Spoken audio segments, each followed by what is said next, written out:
Willie D. Live. What's up, family?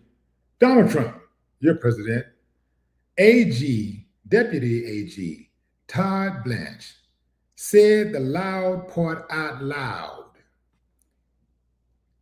The Republicans are scared to death that if they lose the 2028 elections, they will all be indicted and promptly sent to prison.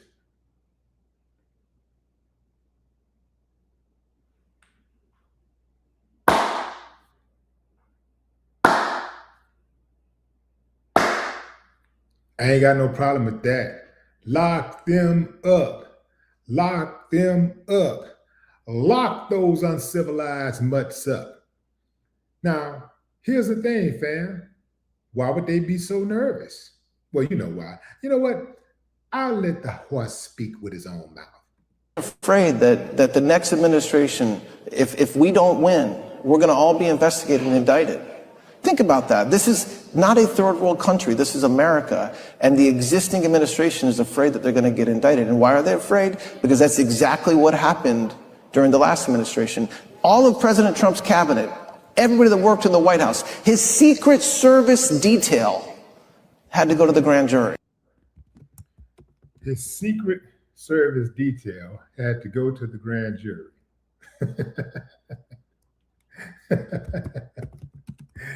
Oh yeah, fam. They are nervous. They are nervous, and rightfully so. Here's my thing, fam. If they wasn't out here committing crimes, they would have no reason to be nervous. They would have nothing to be nervous about if they wasn't committing crimes. Yeah. They would have nothing to be worried about if they were not out here committing crimes. They absolutely better be nervous. We'll come back to this story, but first I want to jump into this Tiger Woods story really quickly, fam, because I'm not sure if you know this, but Tiger Woods was involved in a rollover crash just days after his return to professional golf in the TLG indoor golf final. PGA Tour legend Tiger Woods has been involved in a rollover car accident near his home in Jupiter, Florida, authorities say. Sheriff John Bundenseek of the Martin County Sheriff's Office confirmed the accident had occurred Friday afternoon when the driver of a Land Rover attempted to overtake a pickup truck pulling a pressure cleaner trailer at a high rate of speed on a two-lane road. After the accident, the driver of the Land Rover was able to crawl out of the passenger door and was confirmed to be Tiger Woods. Woods was stated to have demonstrated signs of impairment at the scene. This is afternoon. In the afternoon? Yeah, well, okay.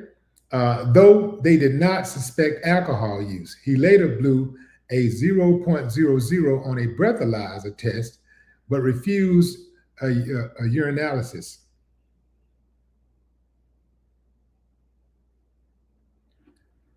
Woods has since been charged with DUI, with property damage and refusal to submit to a lawful test. He will remain in custody for at least 8 hours. So he was described as being cooperative and not trying to incriminate himself. Ladies and gentlemen, that's how you do it. If you get jammed up by the popos, you have a sit. Hey, man, you keep your mouth shut. You have a right to remain silent, and I think that right to remain silent and refusing that breathalyzer was important for Tiger Woods. Now, I mean, not the breathalyzer, but the urinalysis test. So sounds like Tiger had some other stuff going on right there, and it impaired his vision. Who knows what may have been? It could have been some painkillers that was, not. It could have been some painkillers that were not prescribed, right, and legally prescribed, and so he decided, you know what? Let me just keep this thing here to myself, and not let me, get into any further, get into a situation, that I can't really get out of, So I ain't mad at Tiger for not taking that urinalysis test. I'm not mad at him at all for not doing that. And also, maintaining your right to remain silent. Maintain your right to remain silent, man, because there's so many people get themselves in jams talking to the popos. Yeah, so that's that. Let's get back over to these Republicans who are scared to death at being prosecuted in 2028. If they lose, which it looks like they will, remember that's like 35 Republicans who have decided that they're not going to run again, or they're going to seek higher office. They're either not running at all or they're seeking higher office, which means that they have greater challenges trying to seek a higher office if it's an elected official office and not an appointee office. They have an uphill battle. But the fact that these members of Congress are stepping away from those cushy jobs, those lifetime jobs that they oftentimes have, speaks volume. They know that the time is coming. They know the time is coming. Now, here's my concern about all of this, though. I think the Democrats are too weak to follow through with indictments and prison sentences. I mean, especially from the top. I think they're too weak. See, they could have stuck it to Trump early on, but they let him off the hook. They played with him with kids' gloves. He don't play that way. Trump don't fight fair. First of all, he don't fight fair, and even with the weapons that he do have, when he is operating within the legal scope of something, he still go to the extreme. He punishes his enemies. He seriously punishes his enemies. And when he put his foot on their neck, he makes sure it snaps. The Democrats are not built that way. So I don't think that they are going to,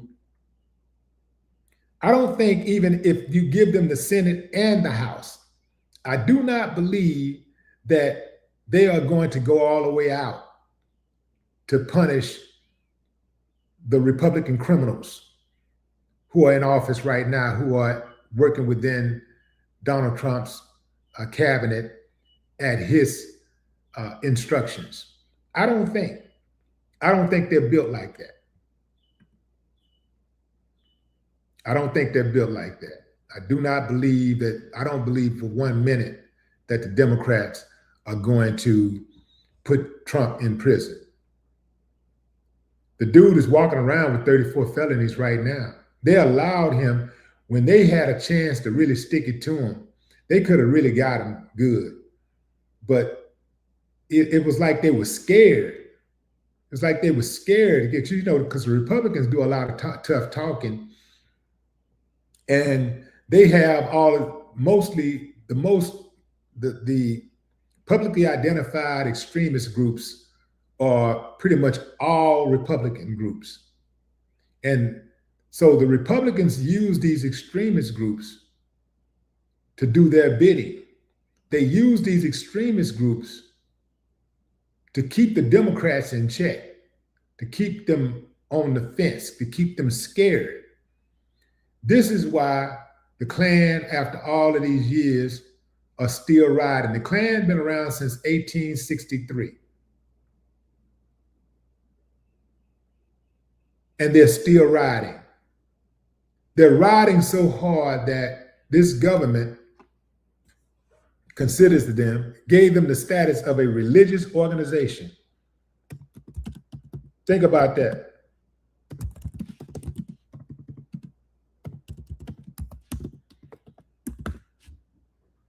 (1865). Yeah, okay, so 1865.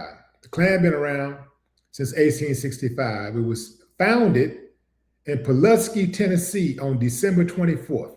So these uncivilized mutts founded, while they're telling you about Jesus Christ and the Savior and God and all this stuff, they spend Christmas Eve, the founder spends Christmas Eve getting organized, getting his paperwork together so they can go out and kill people, hang people.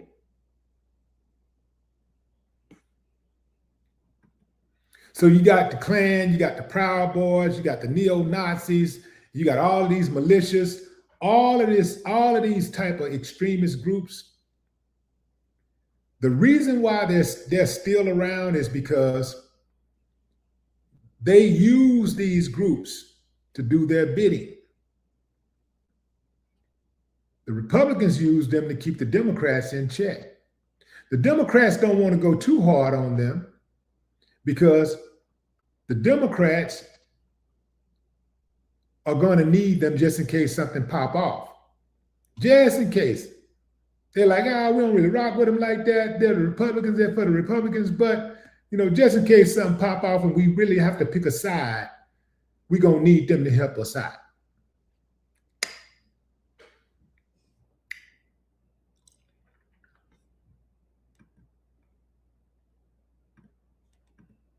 They better be glad they ain't got the power to go in there and get them. I get them right now. I'll be over there rubbing my hands like Birdman. Yeah, buddy. Yeah. And Trump better be glad I wasn't the judge in his case, because he handled that judge really greasy. That judge was scared to death. That judge couldn't even hold him in contempt of court. The judge was giving him directions, giving him instructions. He would leave and jump on Truth Social and disparage the judge. Who do you know, fam, can disparage the judge and get a favorable sentence? Like a not be held in contempt of court. He's disparaging the judge, talking about the judge like a dog, talking about the prosecutor like a dog in the middle of a sentence. And they never once held him in contempt of court. That right there will tell you everything you need to know. Couldn't have been me. Contempt of court, lock him up, got a warrant, go get him, put him in jail. I would have put him in jail and I would have charged people to come look at him sitting in jail. I would have put him in one of those jails, with the old school jails with the bars. Now they got the steel doors and stuff now. But I would have put him in one in the old school where they got the bars, so you can look through and you see him. I catch him while you're on the toilet. Y'all come on in, man, get your picture. Come on in. Selling tickets, man. Selling these tickets. Some of them dudes that be kissing his butt, they'll probably pay for a ticket just so they can get in the picture, so they can smell it. They can smell his waist. Yeah. Yeah, I sell tickets. Look at him. I wouldn't let him get no rest. He'd be in there trying to sleep. I have people just taking pictures. In the middle of the night, he used to hear the camera clicking. I get them old school cameras. You can't use phones. We need to make this as uncomfortable as possible. I use them old school cameras, the throwaway kind. Click, click. The throwaway plastic. Click.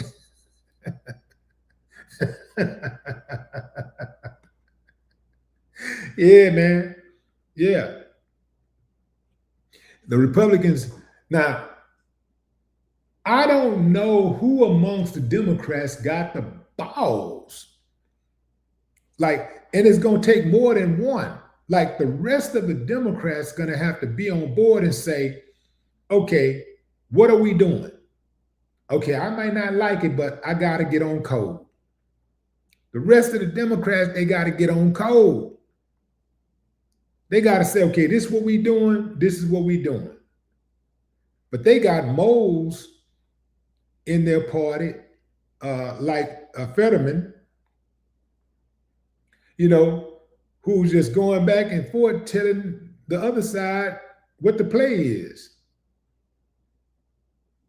I don't believe that the Democrats are going to hold the Republicans accountable. I think that the Republicans are using the idea as a scare tactic to motivate their base to get out and vote. I think these are all scare tactics.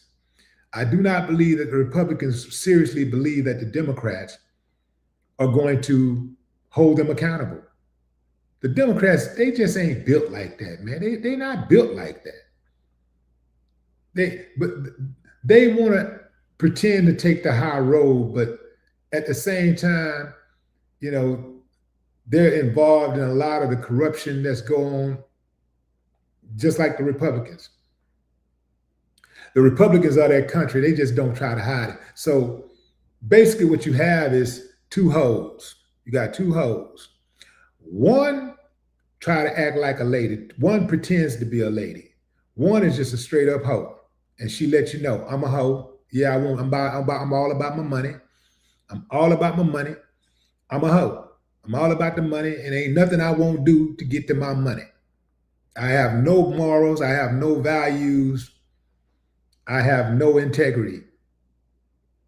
The other side is, I'm a hoe, but don't call me no hoe. I don't like that. I don't like when you say that. Like, you need to show some respect.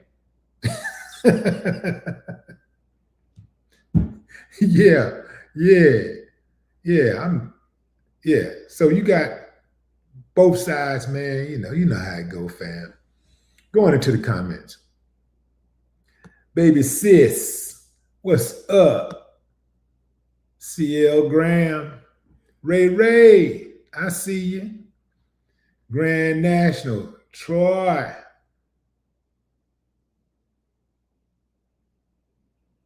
Troy Anthony, what up? BS Channel. Miss JD. What's up, Kevin Gaines? Will, Tennessee. Mr. Chicago. What's up, Connie Hodge? We got in here Stephen Bailey.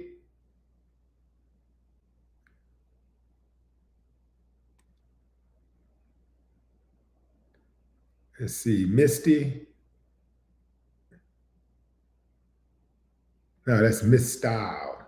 Miss Style in class. Miss Style in class. What's up? Carrie. What was that? Tony Tone? What's up? Moonscape.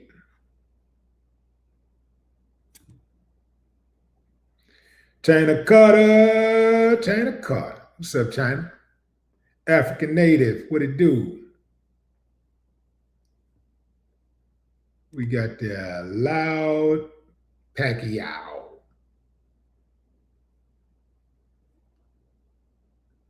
Sabor Bowen. What's up? What's up, Reggie?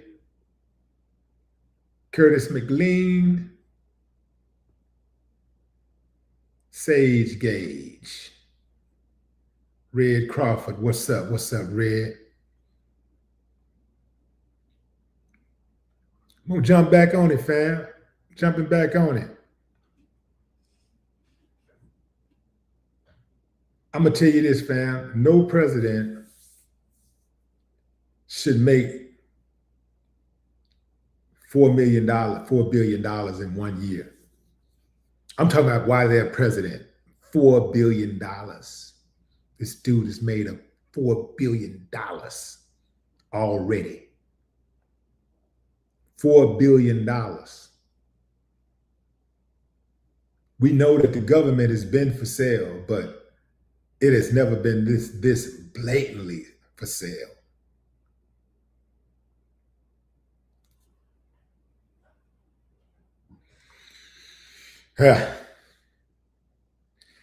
I would say to Todd, I don't know, man.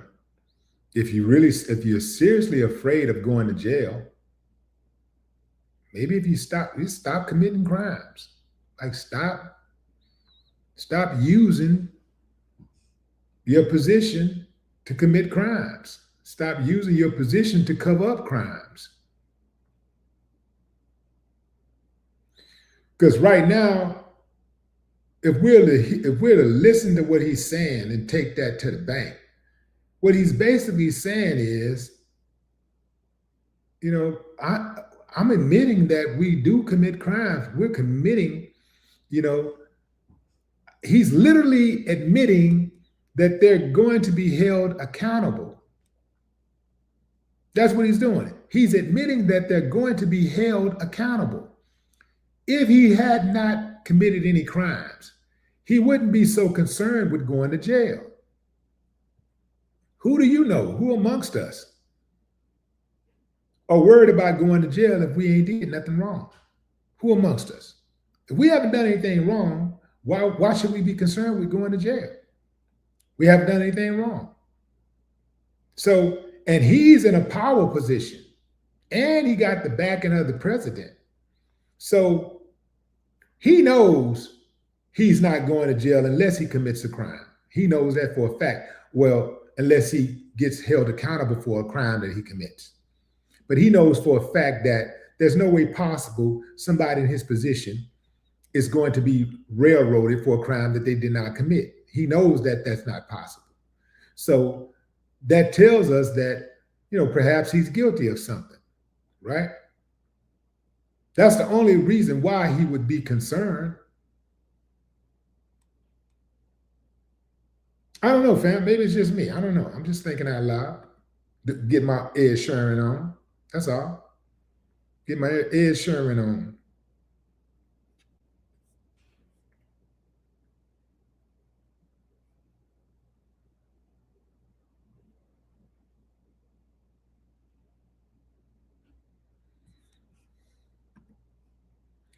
Yeah, that's my time, fam. But I would just say to any Republicans out there who are concerned about going to jail in 2028, if you're concerned about having your freedom taken away from you,